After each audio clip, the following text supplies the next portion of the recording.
ગુજરાતના ધારાસભ્યને મહિને કેટલો પગાર મળે છે? ફક્ત પગાર જ નહીં, ભથ્થા અને સુવિધા સાંભળશો તો તમે ચોંકી જશો. ગુજરાતના ધારાસભ્યને દર મહિને 78,000 જેટલો પગાર મળે છે. તેની સાથે મોંઘવારી ભથ્થું પણ મળે છે. અન્ય ભથ્થાઓમાં ટેલિફોન ભથ્થું 7,000 રૂપિયા, ટપાલ અને ઓફિસ ખર્ચ 5,000 રૂપિયા, અંગત સહાયક માટે 20,000 રૂપિયા, વિધાનસભાની બેઠક અને સમિતિની બેઠકમાં હાજરી આપે ત્યારે દૈનિક ભથ્થું 1,000 રૂપિયા, પોતાનું વાહન લઈને મુસાફરી કરી ત્યારે પેટ્રોલ માટે 11 રૂપિયા પ્રતિ કિલોમીટર, ડીઝલ માટે 10 રૂપિયા પ્રતિ કિલોમીટર. વર્ષમાં 3 વખત પરિવારના સદસ્યો સાથે પ્લેનમાં મફત મુસાફરી.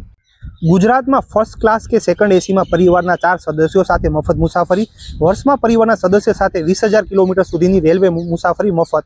એસટીમાં પરિવારના 4 સદસ્યો સાથે ગુજરાતમાં મફત મુસાફરી. ધારાસભ્ય, પૂર્વ ધારાસભ્ય અને તેમના પરિવારને સરકારી પ્લસ કેટલીક ખાનગી હોસ્પિટલોમાં વિનામૂલ્યે સારવાર મળે છે. ગાંધીનગરમાં 3 BHK ફ્લેટ રહેવાની અને ભોજનની સુવિધા.